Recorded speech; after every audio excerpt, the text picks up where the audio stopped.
Política de A a Z, com Mário Flávio. Oferecimento, Senhor Braga Barbearia e blog do Mário Flávio, a política de A a Z. Via Parque é pauta na Câmara de Vereadores de Caruaru. Esse é um dos destaques da coluna Política de A a Z de hoje com Mário Flávio. Bom dia para você, Renata. Bom dia, Vitor Araújo. Olha, a sessão foi bem tranquila. Para você ter uma ideia, por volta de 5h30 da tarde, mais ou menos, já tinha até acabado, né? Os vereadores encerraram mais cedo, digamos assim, a sessão desta quinta-feira. Um dos pedidos, né, que será analisado em breve aí pela Prefeitura de Caruaru diz respeito ao Parque 18 de Maio, foi levantado mais uma vez pelo vereador Silvio Nascimento, que quer bater um papo aqui com a gente, ele que é do PL. Vereador, diz respeito ao que seu pedido, explica aí à população ouvinte de Caruaru. Mário, a partir da nossa audiência pública com relação à Feira de Confecções, muitas demandas surgiram. Entre elas, essa demanda com relação àquele canal que corta ali a Feira dos Importados, vai até a Feira de Flores. A gente pediu que esse canal fosse capinado nas suas redondezas, ao lado ali do canal, que também ele fosse limpo e coberto, porque isso não só traz segurança, como também traz a questão sanitária, saúde, para quem compra, para quem vende, mas não ficamos por aí. Pedimos também que fosse colocada uma lombada elevada ali na Rua Limeira Rosal, ali nas proximidades do Sesc, que após a retirada ali dos feirantes, o trânsito voltou a fluir, só que em dias de feira a situação fica um pouco complicada e já houve até acidente ali, inclusive com uma senhora grávida. Olha, a Via Parque foi tema de uma preocupação do vereador delegado Eric Lessa. E é com ele que a gente vai conversar agora para saber qual a preocupação, porque eu falo com propriedade ali, eu corro todos os dias na Via Parque e eu vejo muitos problemas. Vamos ver se a preocupação do vereador bate com o que eu vejo. Vereador. Olha, Mário, é a situação da segurança, inclusive. Falta de iluminação pública, equipamentos muitas vezes enferrujados, lugares que não foram implantados os equipamentos, cavalo, a gente encontrou até recentemente animais de grande porte no meio da Via Parque. Tem um cenário realmente que há uma atenção na área mais central da cidade, mas nos bairros mais afastados, realmente, a gente tem percebido, inclusive, falta de saneamento, falta de conclusão da própria obra. A Via Parque ela tem uma situação boa no centro aqui, principalmente indo ali para Boa Vista, mas quando vai, por exemplo, do lado da Cidade de Jardim, ou passa da Boa Vista vai para a Vila Kennedy, a gente percebe que falta uma atenção, né, nesse cuidado de manutenção. Isso, e a gente está realmente cobrando, fazendo o nosso papel de fiscalização, recebendo as demandas da população. Eu recebi um vídeo de um cavalo perambulando no centro da praça da Via Parque da Cidade de Jardim.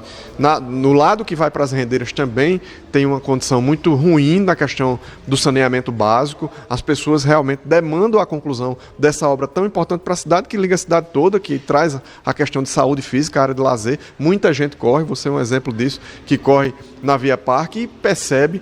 E a gente fica preocupado principalmente com a questão de segurança pública. E aí a questão da iluminação é super importante e a gente fez esse alerta. Educação e tecnologia foram temas abordados pelo vereador Jorge Quintino. A inauguração de um núcleo do Posto Digital aqui na cidade de Caruaru e também o feirão de empregos foram comemorados pelo vereador. Vereador, o senhor apresentou requerimentos, inclusive, pedindo esse tipo de situações para cá, né? Perfeito. Há de se observar que o Poder Executivo, tanto municipal como estadual, colocaram como prioridade a construção do polo existente agora, onde era a antiga Caruá.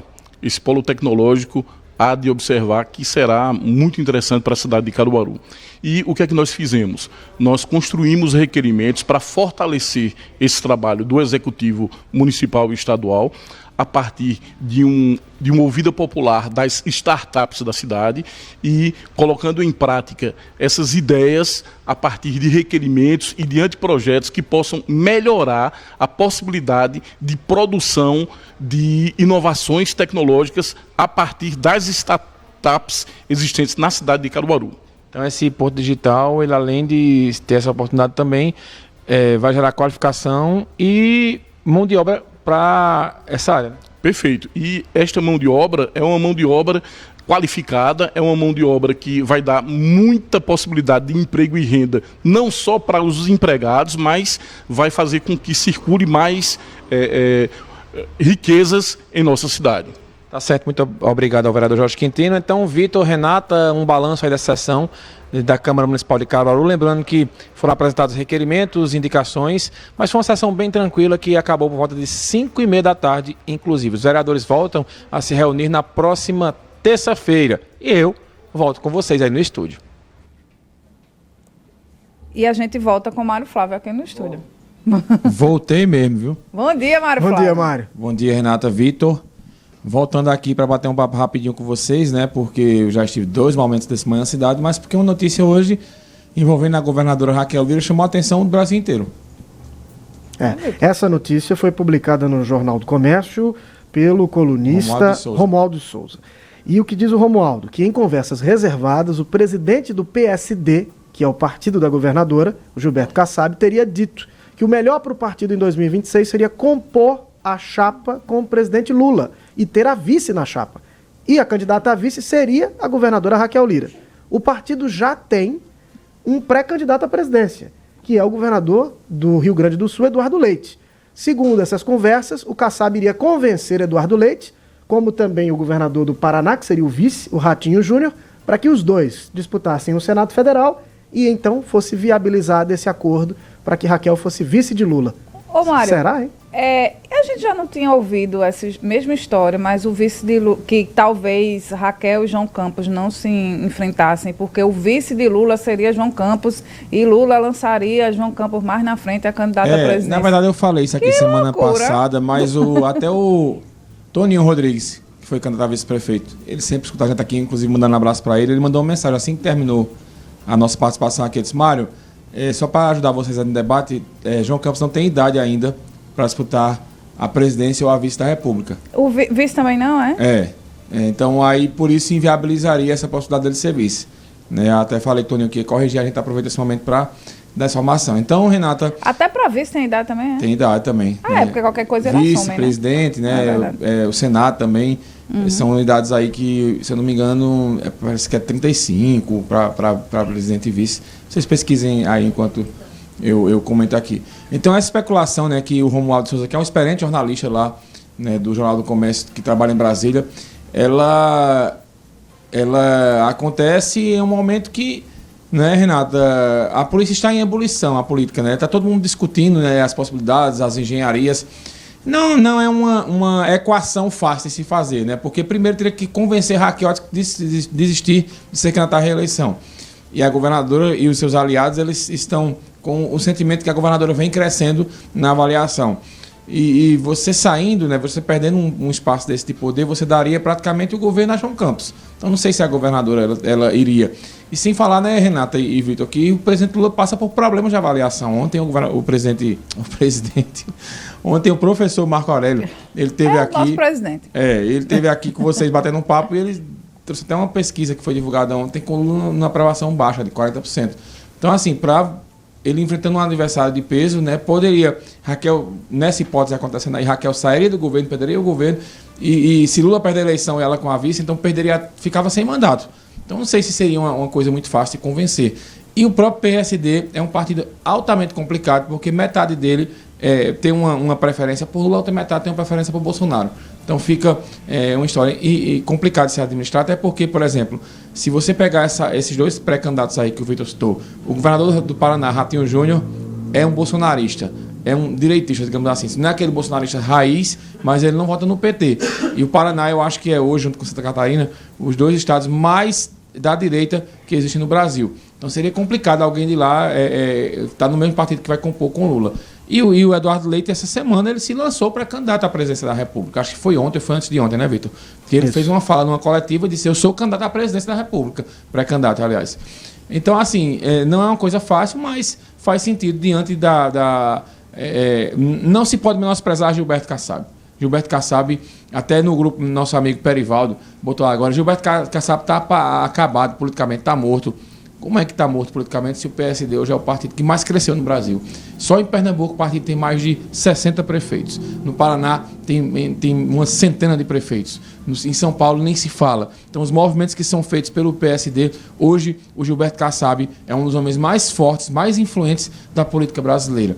Então, se existe especulação, talvez tenha sido colocado também para sentir qual iria ser a repercussão no meio, mas de fato, se tem a especulação faz sentido. E Renata Perivaldo, que é um raquelzista, né? Eu até disse a ele que ia brincar com ele. Perivaldo, quem diria, se Raquel for vice de Lula, vai fazer o L. E vó é de direita também. Agora, uma questão que eu estava pensando aqui. Vamos aguardar. E qual é a idade aí? 35. 35. João Campos tem 31. 31. Eu estava pensando aqui uma questão, Mário. Hoje nós já temos 5 ministros, né? 5 ministros pernambucanos. O André de Paula, Silvio Costa Filho, Luciana Santos, o ministro das Comunicações, esqueço agora o nome dele, e o Justino.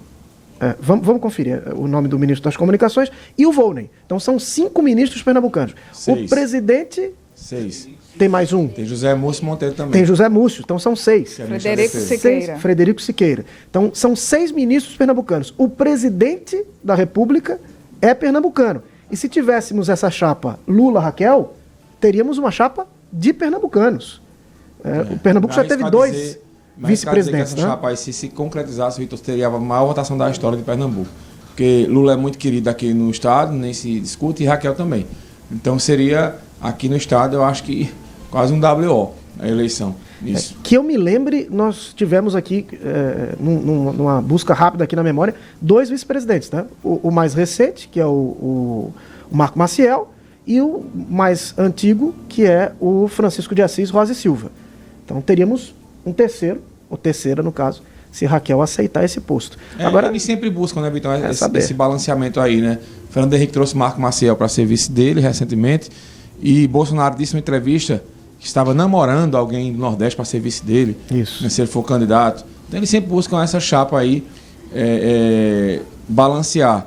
Mas Lula está há tanto tempo morando lá em São Paulo, né, que eu acho que a gente só lembra que ele é pernambucano quando a gente vai ver mesmo a origem. Mas eu não veria muito problema assim, nesse caso, se Raquel fosse a vice dele, nessa questão de ser 2 pernambucanos, né? Porque são lideranças em ascensão e o presidente Lula vem perdendo apoio aqui no Nordeste. Então trazer um vice aqui no Nordeste não seria nada de outro mundo, mas João Campos já disse que o PSB vai lutar pela manutenção dessa vaga de vice. Então não é uma engenharia muito fácil, não. Mas 2026, só se discute em 2026. Ali, né? E na política... tudo é possível, inclusive nada, né? De acontecer, como diz aquela música de Acioli Neto. É verdade. Obrigada, Mário Flávio. Valeu, Mário, obrigado. Tchau. Manhã Cidade. Política de A a Z com Mário Flávio. Oferecimento: Senhor Braga Barbearia e blog do Mário Flávio. A política de A a Z.